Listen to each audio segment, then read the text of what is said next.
Bonjour, bonsoir les amis, j'espère que vous êtes en forme, que vous avez la pêche, que vous êtes chaud. Bon, aujourd'hui, je vais aborder pas mal de thèmes. Alors, premièrement, la Turquie qui bannit les cryptos. Très importante nouvelle, même si ça n'a pas eu d'impact à court terme. Deuxièmement, Dogecoin to the moon. Et troisièmement, alors là, tout le monde m'a écrit, c'est Tammy, qu'est-ce qui se passe? Le Bitcoin, il perd 10%, il perd 12%. Qu'est-ce qui se passe? Est-ce que c'est la fin du bull run? J'explique tout dans cette vidéo. En attendant, n'oubliez pas de liker, de partager cette vidéo, bien évidemment, de mettre vos commentaires. Alors, la Turquie qui bannit les cryptos, le Dogecoin to the moon, et bien évidemment, la fête est finie pour le Bitcoin. Ce que je vais faire, c'est que je vais commencer par la Turquie, d'accord? Et la Turquie, effectivement, qui annonce la fin de pouvoir effectuer des paiements en crypto au sein de la Turquie. Et pourquoi ce moment-là bien précis? Regardez, ça c'est la lire turque contre le Bitcoin. Pardon, bon, bah, c'est pas grave, j'ai un autre graphe. Ce que je vais faire, c'est que je vais mettre... Ok, je vais partager ça, mais je ne pense pas que ce soit le bon graphe. C'est pas grave. Ok, donc je vais mettre ici et on va avoir un graphe qui tient la route. Donc ici, on va prendre une semaine, d'accord? Et vous voyez, depuis le mois de mars, ça valait 36 000 et on est monté à 526 000 les amis. Donc, je répète, ça valait quelque chose, allez, 28 000, 30 000 et on est monté à 525 000. Ouais, c'est dingue.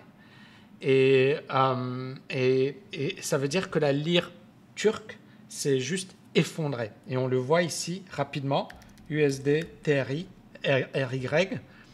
Et vous voyez qu'à long terme, hein, je vais prendre vraiment un graphe mensuel, vous voyez qu'à long terme, contre le dollar, donc la lire turque contre le dollar, c'est juste incroyable. Hein. Ça valait 1,77, aujourd'hui ça vaut 8. Donc on voit que la lire turque s'est effondrée. Pourquoi? Parce qu'effectivement, il y a un gros problème de défiance. Il y a déjà de l'inflation. Il y a une économie qui est un petit peu au ralenti, d'accord? Et puis, il y a un déficit commercial, il y a des sorties de capitaux, il y a un manque de confiance dans l'économie de son pays. Et on est souvent dans des situations où ça commence effectivement, on a un peu d'inflation, puis ça augmente, et puis ça augmente, et puis ça augmente, et à un certain moment, ça devient trop important. Et la situation actuelle de la Turquie, c'est que généralement, quand tu commences à avoir de l'inflation, qu'est-ce qu'il faut faire? La politique la plus répandue, c'est d'augmenter les taux d'intérêt. Pourquoi? Parce que tu donnes un signal aux gens, tu leur dis arrêtez de déconner, on rémunère bien notre monnaie, et puis on va attirer également les capitaux du monde entier. Donc les capitaux, ils vont commencer à investir parce qu'ils vont se dire, comme les taux d'intérêt sont élevés, le risque est moins faible, donc je peux, ou alors, ok, les taux d'intérêt sont élevés, le risque est toujours là, mais grâce aux taux d'intérêt, j'accepte de prendre le risque. D'accord? Et si vous avez des taux d'intérêt, je ne sais pas moi, 15%, 20%, 30%, comme on en a eu dans certains pays, il y a des gens qui vont évaluer, ok, c'est quoi mon risque? C'est quoi mon potentiel? D'accord? Et donc, normalement, dans une situation où la monnaie perd de sa valeur, où le peuple perd confiance dans la monnaie, il faut casser l'inflation. Parce que l'inflation, ça peut effectivement mener à la fin. Donc, on augmente les taux d'intérêt. Sauf que quand on augmente les taux d'intérêt, qu'est-ce qui se passe? Ça entraîne une baisse de la consommation, parce que les gens ils vont se dire je préfère épargner mon argent parce que les taux d'intérêt sont extrêmement élevés. Et ça provoque une baisse de l'investissement parce que ça coûte trop cher d'investir. Parce que, je ne sais pas, moi, tu as une entreprise, tu peux emprunter à 5%, tu as une rentabilité à 10%, tu te dis, OK, ça passe. Mais si les taux d'intérêt on monte à 15%, 20% et que ta rentabilité est toujours de 10%, qu'est-ce qui se passe? Eh bien, tu n'es plus rentable. Et donc, à partir de là, ça te pousse à baisser les investissements. Donc, baisse de la consommation plus baisse de l'investissement, ça mène à quoi? Ça mène à une baisse de la croissance. Et quand tu as une baisse de la croissance, ça veut dire que tu as une hausse du chômage. Et tu as une hausse des mouvements sociaux. Tu as une colère. Tu as les gens qui disent que ce n'est pas tolérable. Et donc, à ce moment-là bien précis, Erdogan, il s'est dit, OK, le banquier central, il est en train d'augmenter les taux d'intérêt, mais ça représente un danger pour l'économie turque. On est d'accord, c'est logique. Donc, qu'est-ce qu'on va faire? On va le limoger, on va le remplacer par quelqu'un d'autre de plus sympa. Sauf qu'en le remplaçant par quelqu'un d'autre de plus sympa qui va diminuer les taux d'intérêt, qu'est-ce que ça provoque? On revient à la case départ avec de l'inflation. Donc, vous comprenez pourquoi il y a une grosse défiance et vous comprenez un peu l'importance de la politique économique. C'est-à-dire que quand vous avez des banquiers centraux, il y a beaucoup de gens qui tapent sur la BCE ou sur la Fed et compagnie, mais vous voyez bien qu'il faut être cohérent, c'est-à-dire une banque centrale pour que les gens aient confiance dans la monnaie, il faut que la banque centrale mène la même politique et soit réellement cohérente dans ce qu'elle fait. Et c'est un peu le cas de la BCE, même si on peut ne pas l'aimer, et de la Fed, c'est que ces banques centrales sont costauds, elles sont bien armées et elles sont cohérentes. Elles savent que tu ne peux pas faire, tu augmentes tes taux d'intérêt, tu les baisses, etc. Non, tu gardes une cohérence à long terme. Si tu veux qu'on te fasse confiance, tu ne peux pas dire un jour blanc, le lendemain violet et le surlendemain noir. On est d'accord. Les gens, ils ne vont plus te faire confiance. Il faut dire la même chose, la même chose, la même chose. Et c'est ce qu'elles font et c'est pour ça qu'elles ont cette réputation. Et là, Erdogan, c'est un homme politique. Et rappelez-vous, il y a beaucoup de gens qui disaient, alors je fais un peu d'économie, un peu de politique, mais c'est intéressant, qui disaient « Ah, mais la BCE, c'est un scandale. Ils ont le pouvoir des taux d'intérêt. Donc, ils mettent en place la politique. » Et bien sûr, il y a des choses sur lesquelles la BCE n'a pas été bonne. Pourquoi? Parce que la BCE a été influencée par l'Allemagne. C'est-à-dire que l'Allemagne a la hantise de l'inflation et de l'hyperinflation. Et donc, pour l'Allemagne, combattre l'inflation, c'est vraiment l'objectif numéro 1 de la BCE. Sauf que tous les pays ne sont pas à la même enseigne et tous les pays n'ont pas le même rythme, la même logique. Mais ils ont accepté les règles du jeu. Et donc, l'Allemagne, son objectif, c'est effectivement de battre l'inflation et d'avoir une inflation la plus faible possible.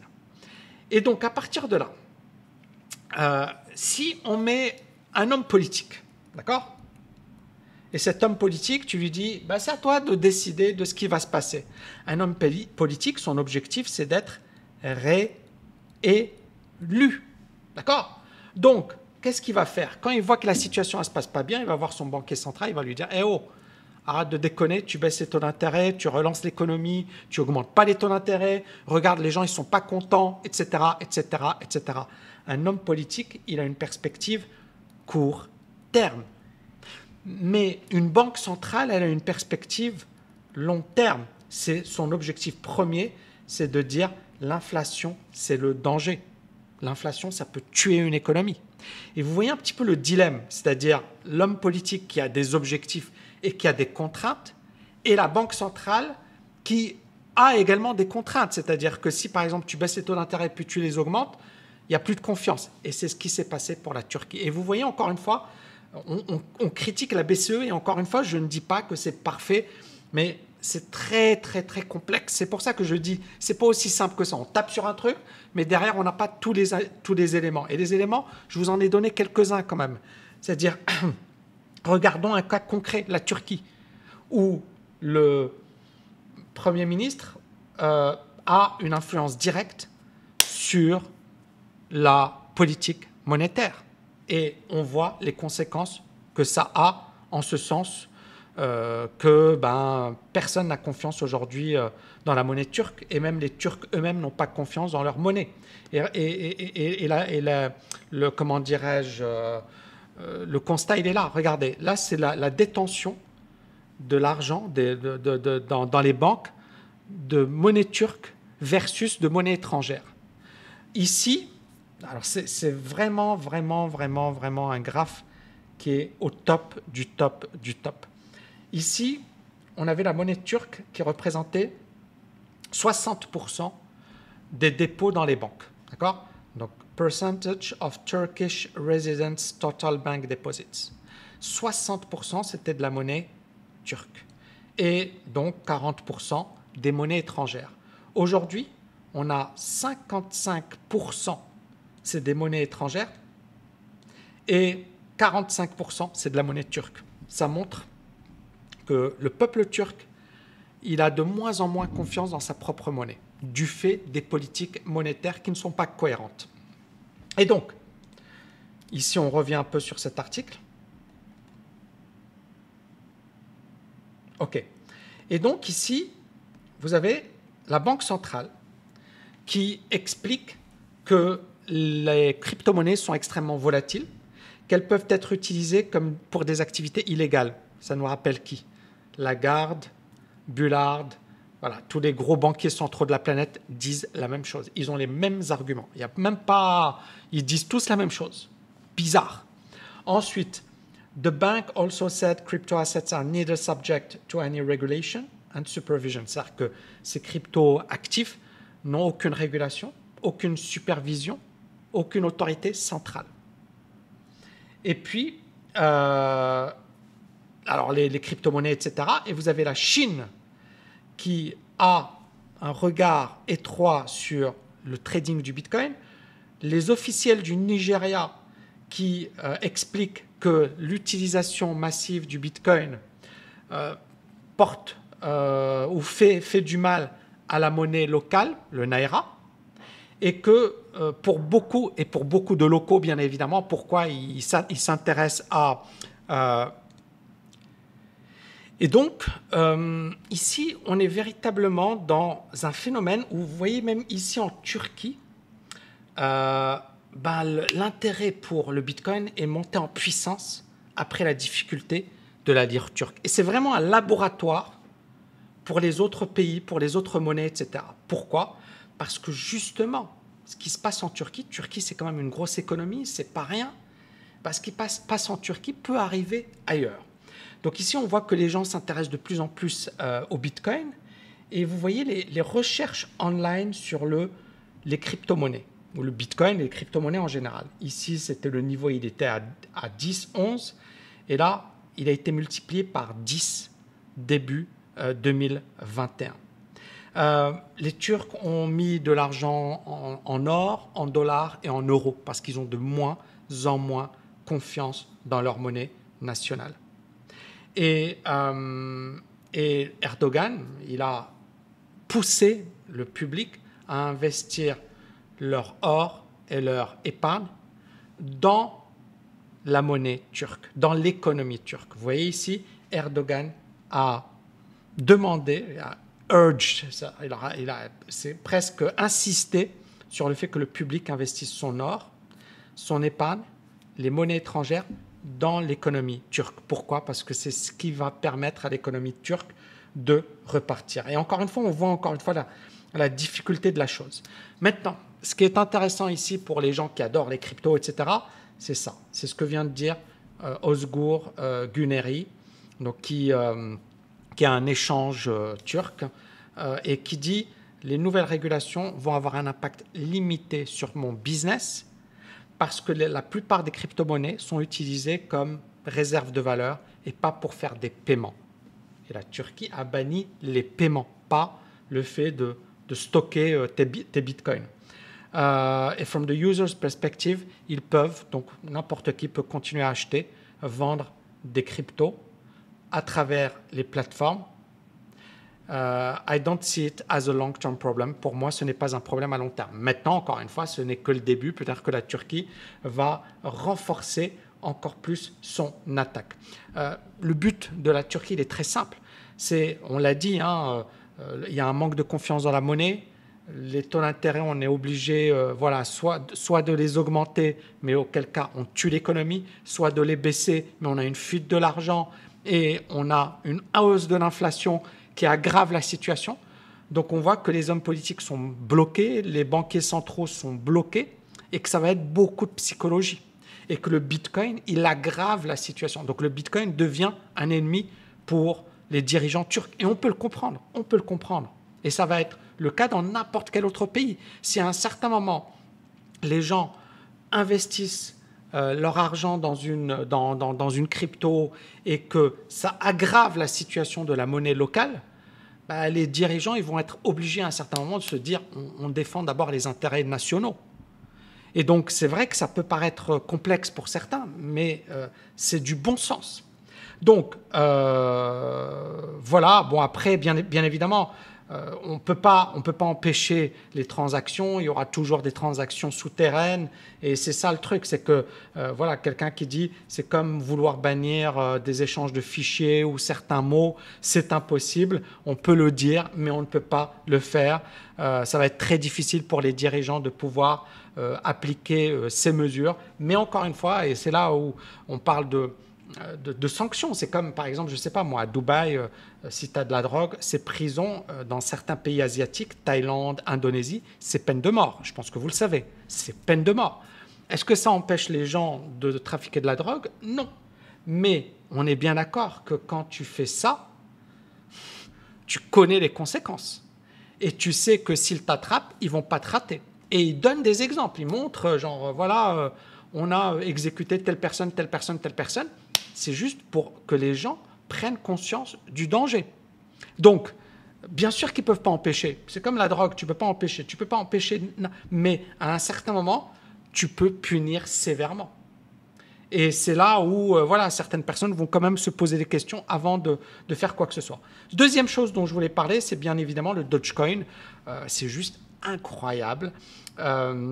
Cette crypto-monnaie, elle a bondi de 90% en un jour, le vendredi. Et sur la semaine, elle a bondi de 300%. Et c'est arrivé, voilà, de latest rally, 2 days after Elon Musk tweeted Doge barking at the moon, aboie devant la lune, accompanied by an image of Spanina, dog barking at the moon. Et dernièrement, effectivement, il avait déjà fait ça le 4 février. Et donc, c'est notre ami Elon Musk. Hein. Il est trop fort, Elon Musk. Voilà. Et il peut se permettre de le faire parce qu'il n'y a pas de régulation, etc. Mais je ne pense pas qu'il aurait pu faire la même chose sur une action classique. Dernier point qu'on voulait aborder ensemble, c'est le Bitcoin. Est-ce que la fin est finie? Alors, je vais vous faire une confidence, les amis. Quand j'ai vu...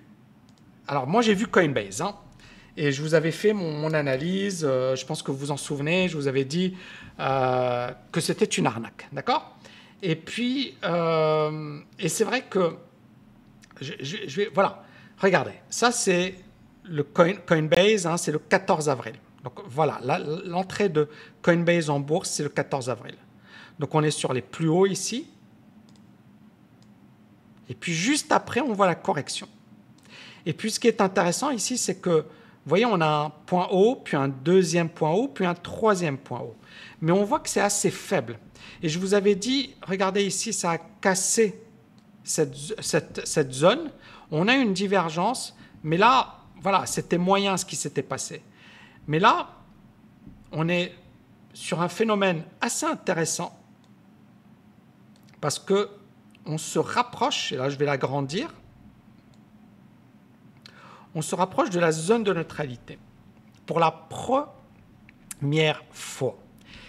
Et je vais vous faire une confidence, j'avais senti le truc, j'avais senti quand je voyais le Coinbase monter, et moi je me disais lundi je vais faire quelque chose. Et là, je vois la baisse, je me dis, oh là là, mais c'est trop marrant parce que, en fait, je sentais que ça allait bien se casser la figure. Après, encore une fois, pour moi, c'était juste, voilà, Coinbase, j'ai vu Coinbase, j'ai vu l'excitation après Coinbase, et j'ai vu que juste après, ça a commencé à consolider. Donc, j'avais la conviction que tous les gars qui avaient acheté l'euphorie, ils étaient en train de prendre leurs bénéfices. Et c'est ce qu'on a eu. Maintenant, encore une fois, vous voyez, la zone de neutralité, elle est vraiment, vraiment, vraiment puissante. Elle tient depuis le mois d'octobre. Hein. Donc, elle est vraiment puissante. Ici, bon, voilà, on avait une petite correction.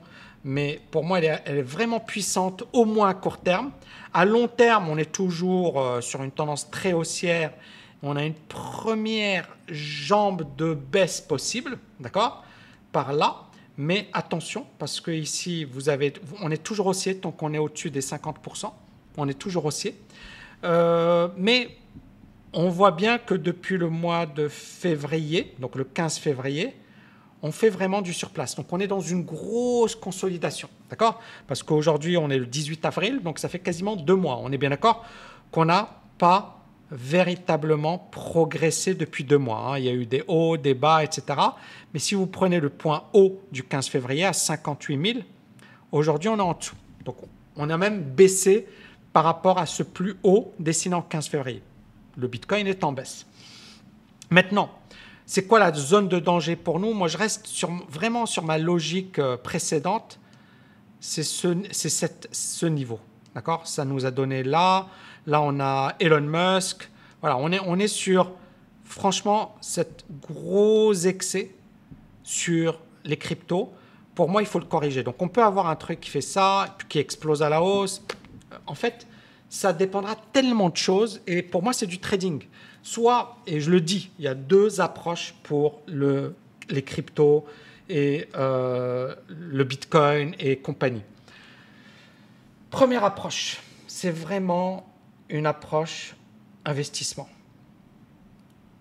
D'accord? Et dans ce cas, il ne faut pas chercher à faire le malin. Vous mettez 5, 10%, vous fermez les yeux, vous les ouvrez dans 6 mois, 1 an, et on s'en fiche de ce qu'il va faire. Parce que si vous cherchez à capter les plus bas, les plus hauts, vous allez vous faire lessiver parce que c'est même pas un marché même pour les pros, c'est dur. Même pour les pros, il y en a beaucoup qui mangent. Il y en a beaucoup qui souffrent. Et c'est vrai qu'on voit les progressions fulgurantes, mais n'oubliez pas, il y a des acheteurs, il y a des vendeurs, et sur n'importe quel marché, il y a 10% de gagnants. Et je vais vous dire, sur les cryptos, sur le trading, il y a 10% de gagnants, pas plus. Il n'y a pas plus de gagnants. Maintenant, l'investissement, c'est totalement différent. La personne, tu ne te casses pas la tête. C'est-à-dire que tu as une conviction, tu gardes et tu fermes les yeux pendant 2 ans, 3 ans, 4 ans, 5 ans. Et si jamais c'est illégal, tu as perdu tes 5% et basta. Et sinon, super, si ça monte à 400 000, c'est génial. D'accord? Donc, on est bien dans une optique long terme, dans une optique investissement. On n'est pas dans une optique qu'est-ce qu'il va faire, etc. Parce que beaucoup de gens me disent mais pourquoi? En fait, il n'y a pas d'explication. Tu peux chercher toutes les explications du monde, ça vaut rien. D'accord? Tout ce qu'il faut savoir, c'est de la technique. C'est quels sont tes réflexes? Est-ce que tu es bon? Et est-ce que tu acceptes tes pertes? Et puis, bien évidemment, voilà, les opportunités, sentir le marché et compagnie. Maintenant, on va aller sur un graphique un peu plus court terme. Voilà. On a eu cette chute terrible sur le niveau des 51 000. Donc, c'est quand même pas rien. Hein. On va ici aller sur du 4 heures. Voilà. Et donc, par rapport au plus haut dessiné avec Coinbase, ça nous a perdu quand même 20%. C'est rien pour le Bitcoin. Hein. C'est rien. Voilà, par rapport à la volatilité, c'est rien du tout. Mais 20% quand même en quelques jours. Hein. D'autant plus que beaucoup disaient Coinbase, après, ça va exploser. Et on voit ici que non, ça n'a pas du tout explosé. Et donc ici, on est sur, en 1 heure, bon, c'est plutôt vendeur pour le moment. Ça commence à stabiliser, mais voilà, c'est du trading. Ça, pour le moment, tu n'achètes pas. Et encore une fois, alors c'est trop marrant parce que j'ai vu quelqu'un qui disait « Ah ouais, quand c'était à 4000, tu disais il ne fallait pas acheter. » Ouais, parce que c'est mon style. Mon style de trading, c'est pas d'acheter un truc qui baisse parce que tu peux acheter là et ça continue de baisser. Et encore une fois, moi, je suis honnête avec moi-même et je suis honnête avec mon approche et je respecte mon approche, point à la ligne. Moi, j'achète quand j'ai un retour de momentum. C'est-à-dire quelque chose qui me prouve que ça vaut le coup. Je vais vous montrer un autre exemple, ça va vous parler. Donc, le Bitcoin, on va finir avec le Dogecoin et ensuite, je vais revenir sur... Voilà. Par exemple, regardez, Dogecoin par rapport au Bitcoin, pour le moment, il est toujours haussier. Alors même que, entre guillemets, ça vaut rien. Mais ça vaut rien, mais derrière, il y a une communauté, il y a des gens qui sont un peu fans, il y a... Bref, j'ai pas envie de rentrer dans ces problématiques, mais on a quelque chose qui explose à la hausse, et là, ça corrige. Maintenant, voilà, il faut que ça tienne par là, et il faut que ça casse les précédents points hauts pour considérer que ça vaut vraiment le coup. D'accord? Donc là, on est une sorte de double bottom. Donc il faudrait que ça casse. Mais on voit bien que ça tient mieux que le Bitcoin. Par contre, le Bitcoin, il a corrigé, il est beaucoup plus vendeur à court terme. Mais ça peut se retourner à la hausse. Ici, je voulais revenir rapidement sur un titre. D'accord? Air France.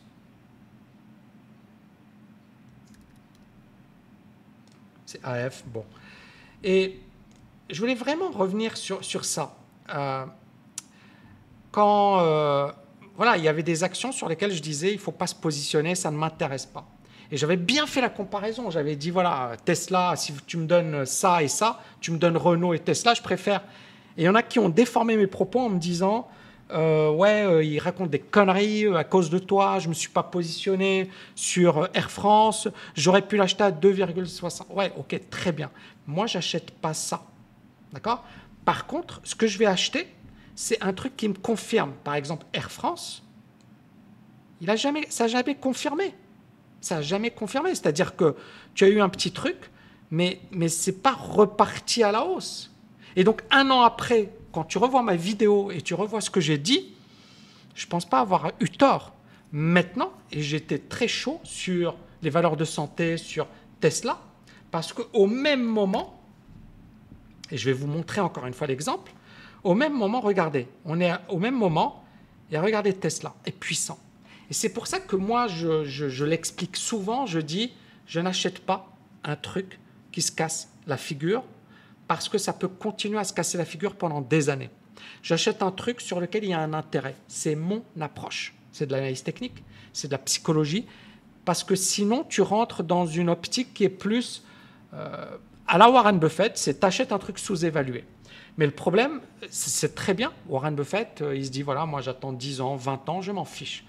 Le problème, c'est qu'il y a beaucoup de gens qui n'attendent pas 10 ans, 20 ans. Et le problème, c'est que quand tu achètes un truc sous-évalué, tu ne sais pas si ça va marcher. Mais Warren Buffett, il n'achète pas qu'une action, il en achète plein. Et il y a des actions sur lesquelles il va gagner, des actions sur lesquelles il va perdre. Mais il a la capacité de le faire. Mais beaucoup de particuliers n'ont pas cette capacité. Et donc, beaucoup de particuliers, ils veulent acheter du Air France et ils se disent « Waouh, c'est pas cher, etc. » Sauf que Air France, ça n'a jamais rebondi. D'accord? Et il y avait une autre action. Alors, il y avait d'autres actions qui étaient, à l'époque, Renault. Et c'est encore une fois, regardez les vidéos d'il y a une année. Hein. Je disais la même chose. Je disais, je ne suis pas trop convaincu. Est-ce que j'ai eu tort un an après? Non. Regardez les vidéos d'il y a un an. Et je vais avoir des gens qui vont me dire, ouais, Tammy, il m'a pas dit d'acheter. Ben oui, moi j'ai été précis et j'ai dit, voilà, les valeurs technologiques sont puissantes. Et c'est vrai. Et elles l'ont prouvé. Et j'ai dit, ça, j'achète pas. Air France, j'achète pas.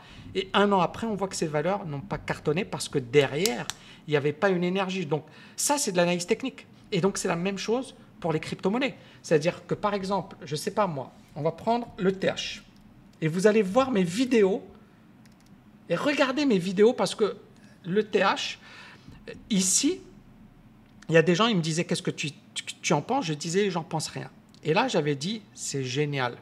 Pourquoi? Parce qu'on a eu un signal positif, on a eu un pullback, on commence à se retourner, d'accord? Et regardez mes vidéos, Et je disais, là, ça commence à devenir génial. Et puis ensuite, ça a explosé à la hausse. Et donc, encore une fois, je ne vais pas acheter un truc qui fait ça.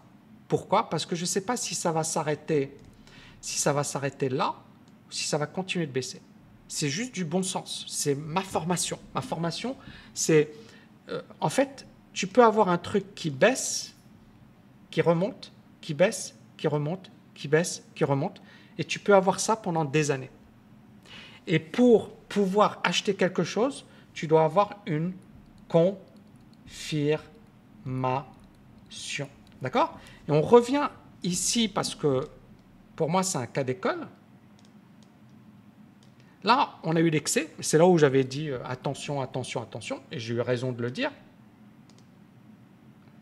Et ça a perdu 94% de sa valeur. D'accord? Les gens qui ont acheté par là ont perdu 94% de leur valeur. Est-ce que beaucoup de gens ont conservé? Non. Parce que, voilà, il y en a qui ont utilisé du levier, il y en a qui ont utilisé leur crédit étudiant, il y en a qui ont fait plein de conneries à ce moment-là bien précis. Et ça s'est juste effondré. Et puis, tu as eu une grosse traversée du désert. Et c'est à partir de ce moment-là que j'ai commencé à dire, c'est sympa.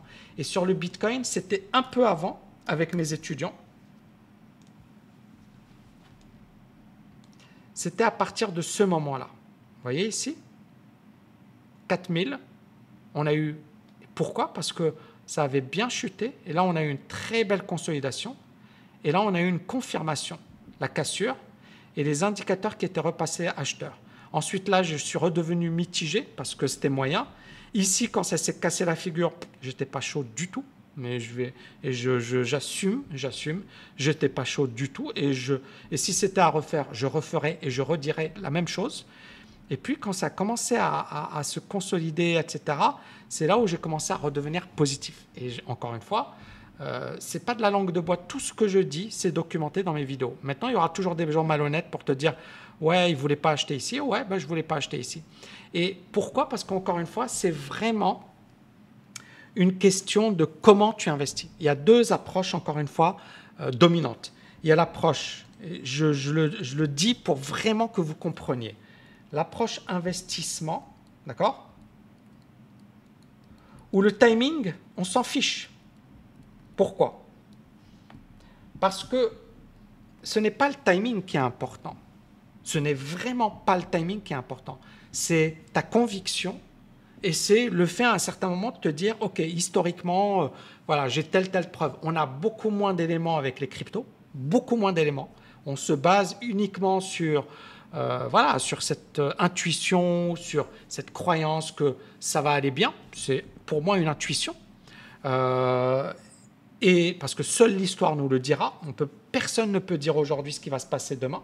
Personne. Personne. Personne. Et vous avez le trading où le timing est clé. C'est clé, c'est fondamental. Donc, et encore une fois, je l'avais dit, quand tu es sur une optique investissement, tu es plus dans une optique DCA, c'est-à-dire que tu investis à long terme. Donc, tu t'en fiches de ce qui se passe à court terme. Et donc, tu peux, par exemple, faire 5%, puis 5%, puis 5%. C'est-à-dire qu'à chaque fois, tu investis un petit peu. Quand tu es dans une optique trading, tu dois bien rentrer, d'accord? Et tu dois également bien sortir et tu dois également gérer ta position. Donc, il y a plusieurs paramètres. Et il y a également, bien évidemment, un facteur psychologique. Il y a un facteur gestion des risques, money management. Il y a un facteur commission, d'accord? Il y a un facteur... Donc, il y a tellement de facteurs qui rentrent en ligne de compte quand on parle de trading. Et donc, les gars qui te disent tu vas devenir un trader rentable en 2 semaines en suivant ma formation de 5 heures, si vous y croyez, vous êtes le dernier des guignols, d'accord? Même en 1 an, même en 5 ans, même en 10 ans, peut-être que tu ne deviendras jamais rentable. Pourquoi? Parce que le trading, c'est vraiment du sport de haut niveau. C'est comme les gars qui s'entraînent toute leur vie et jamais ils vont perdre de poids. C'est comme ça. Ou les gars, ils vont s'entraîner toute leur vie, ils ne vont jamais devenir un champion olympique.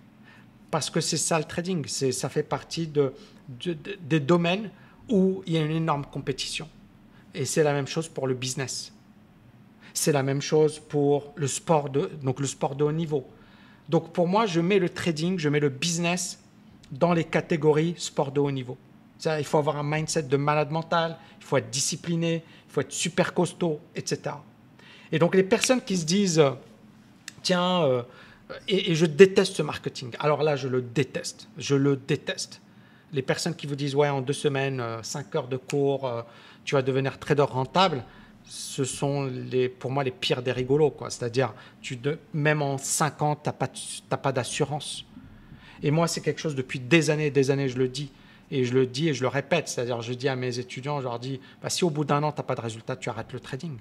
Ça ne veut pas dire qu'il ne faut pas le tenter. Parce que si tu as envie de le faire, personne ne va t'en empêcher. Moi non plus. Par exemple, moi, il y a pas mal de temps où je disais, voilà, arrêtez de faire ci, arrêtez de faire ça. Mais il y a pas mal d'étudiants qui voulaient quand même le faire. C'est pas grave. Mais il faut qu'à un certain moment, c'est-à-dire, je peux expliquer ce qu'il ne faut pas faire, mais à un certain moment, il faut que vous fassiez vos propres erreurs pour comprendre le bien fondé de mes propos. Parce que vous ne pourrez jamais réellement les comprendre si vous n'avez pas expérimenté les choses. Moi, souvent, les étudiants qui viennent chez moi, ou surtout les personnes qui viennent, qui me disent « Tami, j'aurais dû suivre tes conseils » ou « Tami, malheureusement, je t'ai rencontré trop tard parce que j'ai déjà perdu 100 000 euros, 200 000 euros en faisant des conneries. » Donc, soyez extrêmement prudents, les amis, notamment sur les cryptos, parce que la volatilité, elle est vraiment dingue. Et il y a une approche long terme, une approche bon père de famille, parce que bizarrement, ces approches long terme, ces approches bon père de famille sont celles qui sont les plus rentables à long terme. Et beaucoup de gens, encore une fois, l'oublient. Et vous devriez vraiment vous en souvenir lors du passage à l'action. Voilà, c'est une longue vidéo. Je pense que j'ai abordé tout ce que je voulais aborder. J'espère que vous avez kiffé. N'oubliez pas de liker, de partager cette vidéo, de me mettre en commentaire « Agir !» Et puis, dernier point, on a lancé un programme FMM qui est une grosse introduction à la liberté financière. Et à l'occasion de ce programme, j'ai envie de lancer un programme Destination Succès, donc le relancer en live. Je l'ai déjà fait, ça avait été énorme. On avait eu des témoignages, donc ce sera un événement live, genre 2 journées avec moi. Et on va aborder de l'argent, le mindset, le développement perso, la stratégie. Voilà, ça va être super. Si vous êtes chaud, si vous êtes méga chaud pour ce type d'événement, vous me le mettez également en commentaire. Voilà les amis, j'espère que vous avez kiffé cette vidéo. N'oubliez pas de la liker, de la partager. Et je vous dis à bientôt. Ciao, ciao, ciao!